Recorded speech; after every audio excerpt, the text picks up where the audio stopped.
Today on Earth Focus, Alexandra Cousteau, granddaughter of marine explorer Jacques Yves Cousteau, on her journey across North America to look at the state of rivers, and on the struggle to restore the health of the Potomac, a river once called a national disgrace.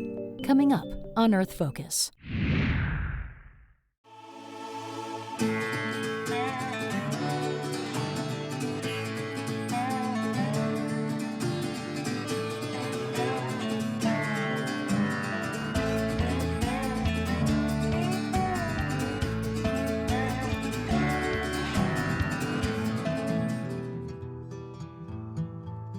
We are disconnected, we are fragmented, and we have lost touch. As I travel the world, I have discovered these common themes in the way we all look at water. Even in our own backyards, we no longer recognize what a healthy water system needs to survive. Alexandra Cousteau, you have an 8-month-old daughter named Clementine, and you're worried about her future. And your focus right now is on water and rivers. Talk a little bit about what's troubling you. Well, we've traveled all over North America looking at this very problem, community after community, river system after river system. And at first, you're overwhelmed by all the issues, over-allocation, pollution, all these things that are occurring. But the more I experienced these places, the people that are working on these issues, the more I realized that actually the problem is a very simple equation. We all live within the context of a watershed or a water system, and we are fragmenting those systems by using dams, over-allocating the water. Some of our lakes and tributaries and streams run dry most of the year, so we're using too much of it, we're cutting it off, but we're also polluting what's left. We're removing important buffer systems and wetlands that can filter water as it flows towards the ocean. And so by fragmenting those systems, what we're doing is we're harming our communities because we're making it more difficult for us to have the water we need, where we need it, when we need it. And the water that we have is increasingly unfit for drinking, swimming, or fishing. And if we're able to fix those two things by looking at the issues in our own backyards, in our own communities, and everybody starts looking at it, then I think we'll have a real chance at changing the outcome of where we're headed. So you're a warrior for water conservation, and you think the problem is that our society has based its attitude on a myth of abundance. Explain, please. Looking at this, I realized that we do have this myth of abundance. We have 270-something golf courses in Scottsdale, Arizona, in the middle of the desert. We are using the scarce resources that we have as if they were infinite. And that, I think, comes from this myth of abundance, that we have been able to solve the water distribution problem with technology and infrastructure. So when we turn on the tap, water comes out, it's fit to drink in most places. And that seems to have created this attitude that water is abundant, and even if it becomes scarce, we can use technology to fix the problem. We can overcome anything with infrastructure and innovation. And the truth is, it's simply not true. We've got the Environmental Protection Agency, we've got the Clean Water Act, and we've got a federal government that has lots of rules and regulations. And running through all of it is something called the Potomac River. What's going on with the Potomac River? You made a film about problems. The Potomac is our nation's river. It's how people used to access the capital. It's got a very storied past, and it's a beautiful, beautiful river system. But it is having some difficulties. The most free-flowing of the eastern United States' large rivers, the Potomac truly is our nation's river. Yet despite its wild beauty, this river was not so long ago declared a national disgrace. And today, the Potomac barely sits on the edge of recovery.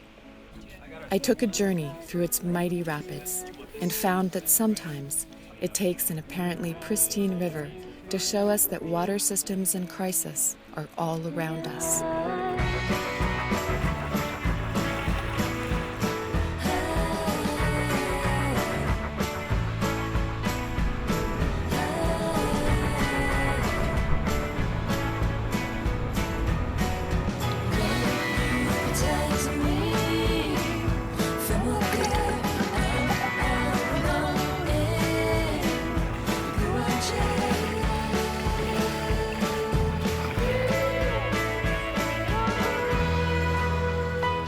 Stephanie, how is it that such a wild river is flowing through the nation's capital? That seems unlikely. A lot of people consider the Potomac the wildest urban river, and we're really fortunate on that front. There have been different large dams proposed over the last 60, 70 years, and fortunately, they didn't get built. And we benefit from that because we have a river with a really wild and intact, naturally variable flow regime. People depend on the Potomac River for so many things, to assimilate our wastewater, for irrigation and agriculture, and for our economy in this region. Many people don't even realize it. They get their drinking water from the river. Congress, when they make their coffee in the morning, the water comes from this river. And when President Obama washes his hands, it's this river's water that's providing their basic needs. But the river doesn't just provide for us. Its health is crucial to the great diversity of species that live in its waters. Chuck Fox made it his mission to protect the Chesapeake Bay from a growing dead zone and successfully engineered a legislative ban on phosphate detergents upstream. The Chesapeake Bay is our nation's largest estuary. This is where the fresh water of the Potomac meets the salt water of the ocean. And it's an incredibly productive environment for all kinds of ocean critters. But it's very, very fragile. It's a very shallow body of water that drains an entire watershed that includes everything from coal mines and mountains that we have and spectacular rock cliffs to very flat plains that we use for much of our agriculture. So how has this watershed changed over the past 100 years? The population in this area of the country has grown very significantly. We have had phenomenons of suburban sprawl. Imagine when it rains on our suburban shopping malls, all of the pollution that's associated with automobiles or pets all washes into the rivers. But I think agriculture is it's our biggest problem here in the Chesapeake Bay, and it requires a lot of concerted effort to work with farmers throughout the watershed. We all want to have working lands. We want farms. Farms are part of our future. They're our food source. But at the same time, they are right now causing a disproportionate amount of the pollution to the Chesapeake Bay, as well as to waters throughout our country. This is our real challenge going forward today. It's controlling the runoff from the land, the pollution from farm fields and pesticides and fertilizers, or from our city streets. So the Potomac may be a symbol of the government's inability to completely solve these problems. So who do we have to convince? Is it the public? Is it industry? Is it agriculture? You know, as far as the government is concerned, clearly they could do a better job. But clearly we need to demand that they protect this resource. And we're not doing that. We are not demanding that they protect our water and our air.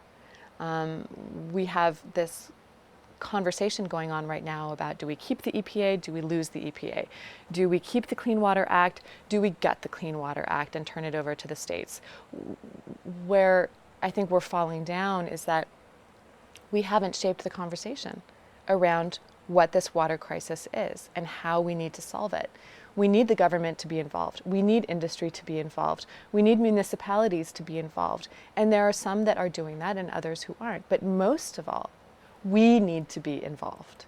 And we need to demand that our children have clean air to breathe and clean water to drink. There are so many individual choices that people make and that we make as a society of how we use the land, what we put on the land, what we put into our own bodies, that ultimately makes its way back to the river. The good news is there's lots of solutions to solve the runoff pollution problem. We can install what we call rain barrels at our homes. We can reduce the amount of fertilizers that we use on our lawns and reduce the runoff from that. And then there's all kinds of techniques that farmers can do. They can install buffer strips along the streams so that the water filters through trees or through tall grass before it gets into the waterways. The health of our rivers and streams is really the only way we're going to be sure of getting safe drinking water, and it's really our health since we are mostly water. People in this area are mostly Potomac River. That's the kind of connection we often don't feel. You know, we've become so disconnected from water. It appears in our faucets and comes out of our plumbing systems as if it comes from nowhere. But in fact, it's finite. It's been cycling for thousands and thousands of years through the trees and through the landscape. And now it's in me. Well, that's a connection. Despite decades of political and scientific warnings, most of us still see a glistening river. Yet the Potomac watershed is on the edge. Once the tipping point is passed, who knows if it can recover? We have a choice to save our watersheds from the worst damages of development, and we can effect change.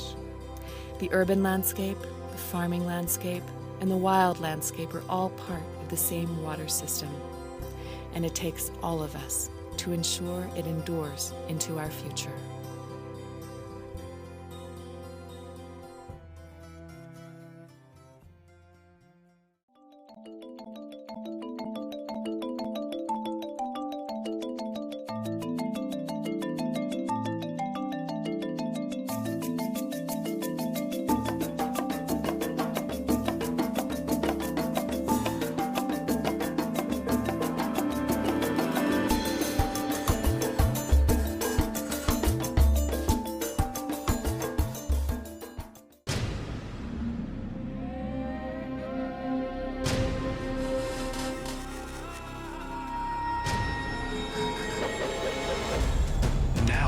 Airwaves, a global channel of uncompromising stories.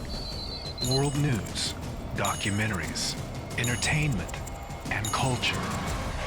Link TV, connecting you to the world. For more information, visit linktv.org.